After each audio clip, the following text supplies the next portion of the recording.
Wa ma arsalna min qablika mir rasulin illa nuhi ilaihi annahu la ilaha illa ana fa'budun. Muhammad dalem Gusti, aku tidak pernah Allah iki mengutus utusan sebelum dirimu, termasuk dirimu, illa nuhi, kecuali dia harus mengemban wahyu intiku. Artinya apa, Pak? Beliau wajib, para rasul itu menjelaskan maksud la ilaha illa ana itu bagaimana? Wajib. Artinya rasul siapapun tidak ada yang tidak menjelaskan tentang maksud illa ana. Gak ada, semuanya menjelaskan. Semuanya menjelaskan. Sebab dengan ilmu yang dijelaskan tentang illa ana, di belakangnya itu fa'budun, supaya bisa menyembah dengan sebenar-benarnya kepada Allah dengan sebenar-benarnya. Lah, untuk menjelaskan tentang illa ana, proses awalnya itu anta dulu. Bagaimana anta itu?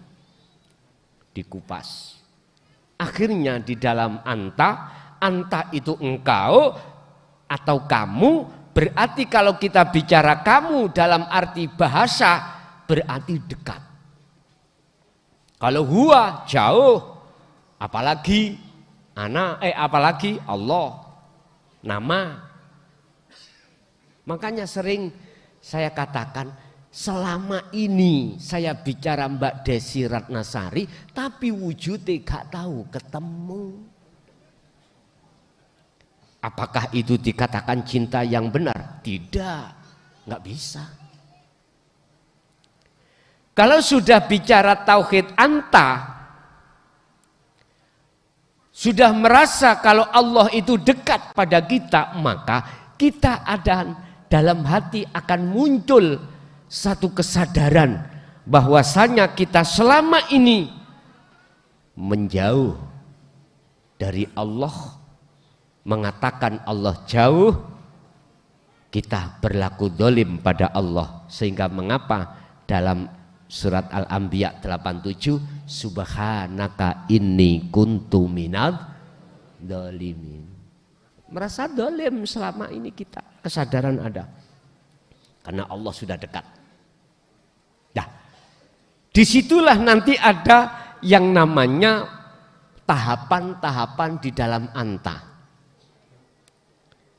Pertama, di situ nanti kita akan dimasukkan di dalam tahapan su'aul basyirah, rasa atau iman yang benar. Ingat, iman yang benar adalah ihsan. Inilah proses perjalanan Anda untuk menafikan diri. Ruh, di dalam ruh ada imanul haq, rasa tadi. Di dalam imanul haq itu ada nur ma'rifat.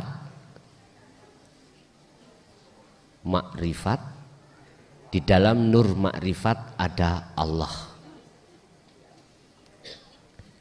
Ruh akan bisa sampai bertemu Allah melewati ruh itu harus masuk di dalam imanul haq, rasa. Kalau kita bicara rasa itu enggak pernah bohong. Kalau ini wedang kopi mesti terasa kopi. Kalau ini wedang degan ya terasa degan.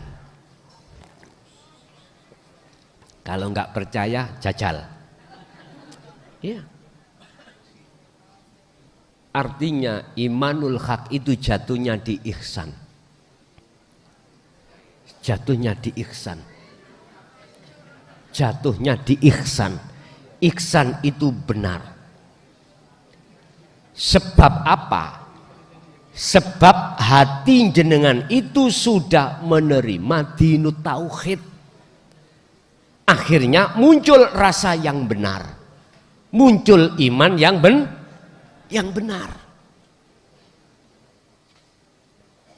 Iman yang hanya pada Allah di dalam aspek apapun yang berperan. Sudah tidak lagi menuduh dan beriman yang menolong saya tetangga. Sudah tidak lagi dalam hati jenengan beriman yang memberikan petunjuk, membimbing kita adalah klason. Tetapi kita sudah mengatakan dan beriman semua adalah Allah. Nah, ketika ruhaniyah itu selalu mengasah dzikir sirul asrar di dalam su'aul basyirah, maka kata Allah di dalam imanul haq itu ada nur makrifat, ada cahaya. Ini Pak, ini nanti proses Anda kholwat ya.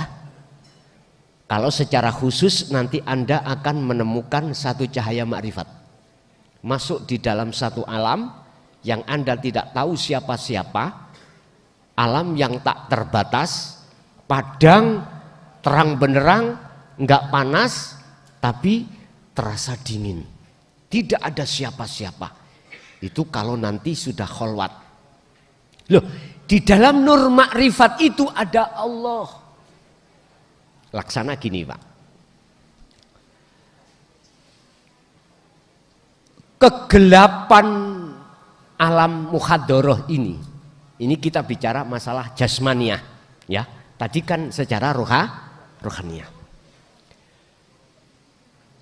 Jikalau lampu ini tidak dinyalakan, mesti gelap. Kalau gelap kita tidak bisa melihat apa-apa. Lah, bisanya kegelapan ini akan hilang, maka wajib didatangkan cahaya lampu ini. Ya, cahaya lampu ini akan datang manakala listriknya tidak mati. Kalau siang mataharinya itu harus naik, tidak tengok-tengok ning nisor. Istilah kita ruhaniyah, jikalau jagat hatimu itu jadi terang, rasa itu kudu, iman itu harus muncul. Harus muncul. Istilah bahasa mata harus melek. Tutupnya mata ini harus hilang. Apa yang menutupi mata sehingga gelap? Karena katarak. Apa tutupnya hati ini sehingga kita tidak terang jagate ati terhadap Allah? Hubbus syahawah, kesenangan-kesenangan yang bersifatkan duniawiyah. Itulah yang disebut masyiwallah. Kalau hikam disebut al-aghyar, perkara-perkara selain Allah. Akhirnya jatuhnya iman kita pada selain Allah. Lah ini yang menutupi. Akhirnya mata hati kita disebut mata hati yang gelap. Fi qulubihim maradun fazadahumullahu marado. Berpenyakit. Berpenyakit. Mengapa harus berpenyakit? Karena ketika saat dinut tauhid disampaikan, innal ladzina kafaru sawaun alaihim a'anzartahum am lam tundirhum la yu'minun, enggak percaya. Enggak percaya. Sehingga ketika kita tidak percaya, khatamallahu ala qulub, Allah mengunci, menutup hati kita. Dengan apa? Ya dengan kealiman kita, dengan kesugihan kita, kekayaan kita, dengan merasa kita lebih baik daripada orang lain. tak simpulkan dengan keakuan diri kita yang ada. Inilah Pak, Allah mengunci, Allah menutupi hati kita dari nyatanya Allah. Nah, biar itu dibuka oleh Allah, iman kita jangan menghadap selain Allah. Iman kita harus hanya pada Allah ini. Otomatis kita harus percaya dengan apa yang disampaikan oleh Allah lewat Kanjeng Nabi utusannya yang sekarang diteruskan oleh tabi'ina sholihin. Itulah ku sebut sebagai guru akhirat kita. Cirinya beliau itu membawa ajaran yang menjadikan ruhaniyahmu ikut tentram. Cirinya beliau itu akan menarik ruhaniyahmu untuk menghadap kembali kepada Allah. Beliau nggak mungkin mengajarkan kau menjadi dunyamu sukses, bisnismu lancar, biar menjadi DPR sukses, menjadi presiden sukses. Beliau tidak seperti itu. Beliau yang hanya mengajarkan tentang ilmu kaweruh, tentang dinut tauhid. Hanya itu. Beliau itu gitu. Lah, setelah imanul haq, rasa itu muncul di dalam diri Anda, maka Allah dawuh, nurun ala nurin yahdillahu linurihi mayyasha. An-Nur 35. Cahaya makrifat ini hanya diberikan terhadap hamba yang beliau kehendaki untuk menerangi jagatnya hati dan mengusir kegelapan hati. Istilah penyakit hati, Allah membersihkan kotoran-kotoran hati tadi. Dibersihkan, karena itu yang menggelapkan.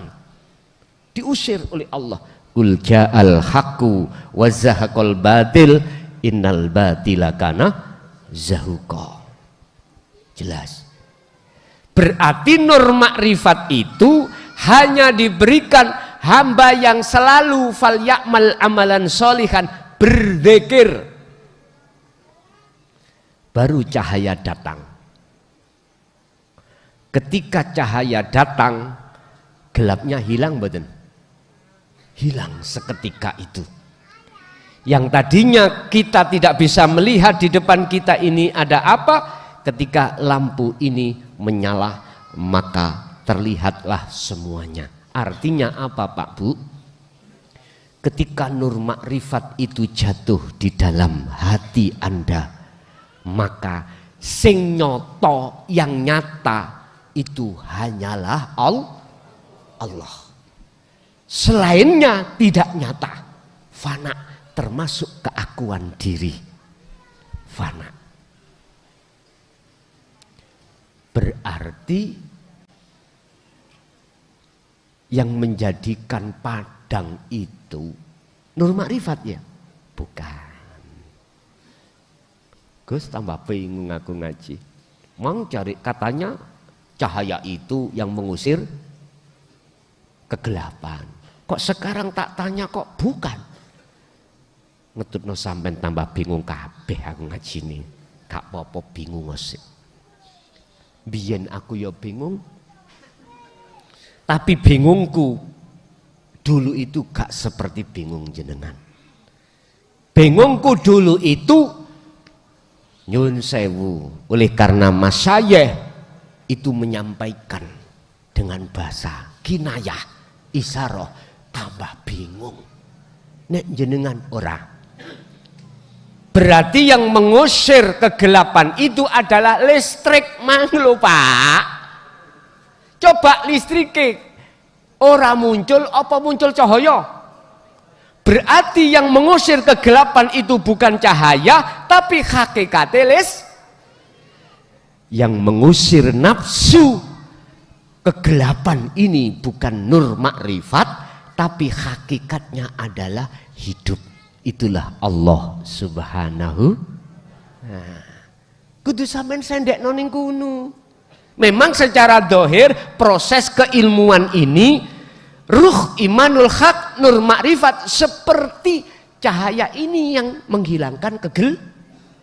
Padahal nur makrifat yo si makhluk. Imanul haq yo si makhluk. Ruh ya si masih makhluk.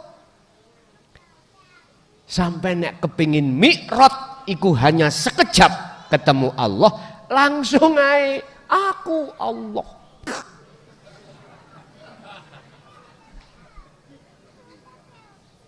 Iku nanti dengan sendirinya akan muncul tanpa jenengan rencanakan.